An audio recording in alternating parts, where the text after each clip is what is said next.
Bonjour à tous et bienvenue à cette nouvelle vidéo de Protection de réplique. Aujourd'hui je vais vous présenter l'AK-47. Ouais, c'est beau une AK-47. Oh, il y a marqué quoi dessus? A-S-G. En fait non. Vous avez vu la date? À la demande générale de plein de monde, ouais, je vous promets, hein, plein de monde, je vous présente la Thompson M1928 de la marque Cybergun. Ah, vous vous attendiez pas à celle-là? Vous attendiez à celle gangster avec le chargeur tambour? Bah non. Bah non, comme je l'ai déjà dit. Vous avez vu quelle date on est? Mais je vais tout de même vous la présenter puisqu'une réplique destinée même à la base pour les grands débutants peut être mine de rien très intéressante. Nya. I. O. A. Eh! Oui? Je suis grand et je suis débutant. Donne-moi ça! Ah ouais? Ça se voit que t'as un grand noob débutant? Tiens! Ah! Punaise, dans quoi je me suis embarqué? Je vais devoir présenter une réplique tout en plastoc et tenir pendant au moins 10 minutes avec ça. Bon allez, je vais prendre l'air étourdi, peut-être que les gens vont zapper à regarder d'autres de mes vidéos plus intéressantes. Ah merde, vous êtes encore là? Bon bah je crois que j'aurais meublé pour rien. Hein. Vous êtes vraiment motivé. Hein. Je vous préviens, si jamais vous n'aimez pas mon humour, zappez cette vidéo. Cliquez sur une autre en bas. Cette vidéo, je ne la fais que pour rigoler.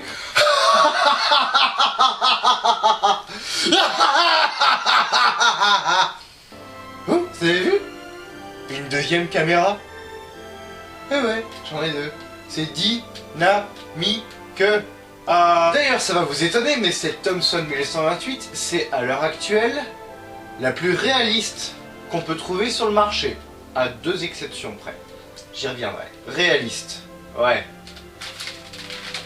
Malgré le bruit qu'elle fait, malgré tout. Je parle du look, bien entendu. Hein. Le reste... Et du boulot. En effet, toutes les autres Thompson de la marque Cybergun que vous pourrez trouver ont une crosse de MAA1 ainsi que le corps et les sélecteurs qu'on trouve ici. Là. Parce qu'en fait, Cybergun, et donc Cyma, a repris le corps de la MAA1 et a rajouté 2-3 bidules. En changeant la plaque à l'avant, en rajoutant le cache-flamme, en striant le canon. King Arms a également sorti des Thompson 1928, avec les mêmes défauts. Sauf que, plutôt que de vouloir corriger ces défauts, ils en ont fait des bling bling, comme ceci, en doré, en argenté. Soit dit en passant, la Thompson d'Onyx, que je n'ai pas ici, que je n'aurai jamais, faut jamais dire jamais, attention, a à peu près tout de correct, sauf le cache-flamme, qui est celui de la M1A1. Mais, ceci dit, d'Onyx a sorti une M1928 avec poignée à l'avant et chargeur camembert qui, elle, est conforme. Mais ce n'est pas celle-là exactement, vu qu'il y a la poignée à l'avant. Je disais donc qu'il y avait deux exceptions. La toute première, c'est King Arms. Justement, ils ont sorti une Thompson Chicago, comme on appelle ça, avec poignée à l'avant et chargeur camembert. Levier d'armement sur le dessus en électrique blowback. L'inconvénient, c'est qu'elle est très difficile à trouver. Ils n'ont pas dû en fabriquer beaucoup, peut-être que ça doit être une première version pour tester, mais en tout cas, elle est jolie, surtout en électrique blowback. Et l'autre exception dont je parlais, c'est ça.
voici donc avec une réplique pour le moins insolite. J'ignore si elle est encore disponible sur le marché, mais si elle l'est, bah, je vous la conseille pas si vous êtes en âge de faire de l'airsoft.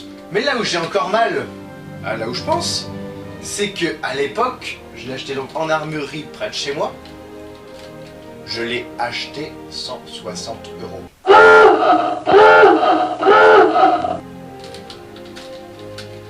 Pour ceci, ça fait beaucoup.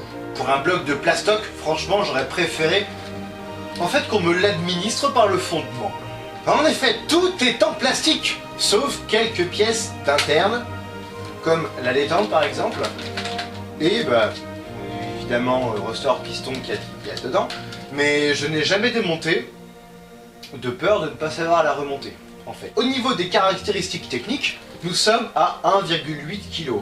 Oh putain, c'est lourd à la fin de la journée, wesh! Sur une longueur de 89 cm, qui est donc très légèrement différent par rapport au modèle original. D'ailleurs, je pense à un truc. C'est un critère, ça? La longueur de la réplique? Pour acheter? Je comprends pas. Je sais pas quelle réplique prendre. Sinon, je ne peux que vous conseiller ce petit bijou qui est à la pointe de la technologie de 1996. Franchement, si vous êtes un airsofter qui a des ambitions de collectionneur et d'être internationalement reconnu, je vous la conseille. Je sais pas, j'ai comme un mauvais pressentiment, comme celui de me faire arnaquer. Ah, mais vous vous fourvoyez, cher monsieur, j'ai l'argument qui peut vous convaincre. Essayez de me convaincre. Elle fait 89 cm. Ah, eh ben, vous savez parler au bon client. Ne comptez pas utiliser la hausse, malgré le fait qu'elle soit quand même bien reproduite. Tout en plastique, bien entendu. Sauf les vis. On a deux positions. La position comme ceci, où on utilise l'œilleton, ou la position basse avec la visée classique. J'avais prédit une vidéo humoristique, je m'attendais pas du tout à ça. Faux! Mais franchement, on me dit de plus en plus que je ressemblais à Norman, Cyprien, Antoine Daniel. Rien à dire sur la revue, mais sans être méchant du tout, le côté Norman, Cyprien sérieux, je trouve ça trop naze. Ça n'est que mon avis.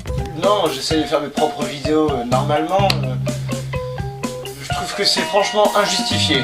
N'est-ce pas, Samuel? Ouais, c'est bien vrai ça. La crosse est amovible, avec un petit bouton ici. Cette caractéristique, vous ne pourrez jamais la retrouver sur une Thompson AEG classique, puisque c'est l'endroit où on met la batterie, dans la crosse. Donc à moins d'avoir un système avec une lipo dedans, et la crosse, une fois enlevée, provoque un gros déséquilibre vers l'avant. C'est vraiment très mal équilibré, puisque tout le poids est là-dedans, ou presque. Donc là, je viens de perdre la moitié du poids de la réplique. Les marquages, il faut avouer qu'ils sont quand même très bien reproduits sur le côté, comme on peut le voir sur les photos ici. On a deux sélecteurs de tir, un factice pour le sélecteur de tir normal et l'autre pour Fire Safe. Celui-là est fonctionnel. Il est très dur, à la longue, ça fait mal. L'insertion des billes dans le chargeur est très spéciale. On a une sorte d'ancêtre d'un ICAP. Puisqu'on a une trappe en dessous, on va faire basculer, on met les billes dans le chargeur, voilà, on a donc une réserve. Mais après, une fois que les billes sont dans le chargeur, pour les faire remonter dans le puits de chargement, il faut descendre le petit pitonio jusqu'en bas, le bloquer, il se bloque tout seul, et pencher. Et ainsi, les billes vont pouvoir glisser dans le puits de chargement. L'inconvénient, c'est qu'il faut placer ses doigts au bout. Comme ça. Parce que sinon, ça tombe. Et au moment de réintroduire la réplique dans le chargeur, je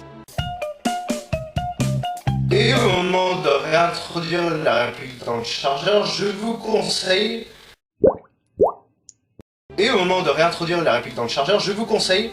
de mettre le chargeur et de débloquer le petit bitonio après. Voilà, vous avez une sorte de ICAP manuel. Ouais, j'essaye. J'ai un petit air comme ça. Donc plus que le chapeau. Et les lunettes. Et ouais, hein, surtout, sortez couverts.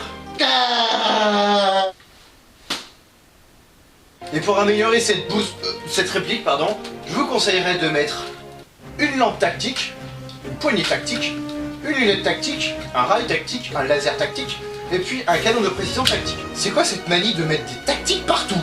Ça veut rien dire. Petit petit inconvénient, encore un autre, d'avoir une réplique en spring comme ceci.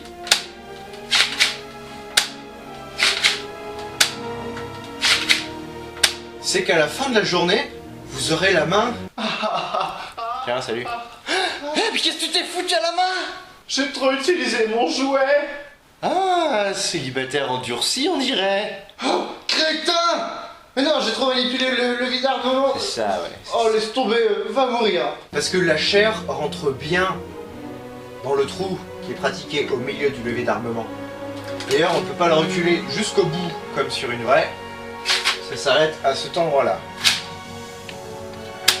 Et à noter également un numéro de série qui a l'air d'être propre à chaque réplique qu'on trouve ici. Vous avez vu qu'ils sont justifiés les 160 €? Hein? 50 € pour l'ensemble de la réplique. Et 110 € pour le marquage, attention! Chaque lettre coûte cher. Bon, vu que je ne peux rien dire d'autre d'intéressant sur cette réplique, on va passer maintenant au test de tir. Vous voulez sérieusement un test chronie plus tir sur cible? Non mais... Faut pas rêver, hein. Je dis ça... Je dis rien. Donc voilà, j'espère que cette vidéo vous aura plu. Si c'est le cas, encore une fois, n'hésitez pas à partager cette vidéo. Et... Ah, pardon. Ouais.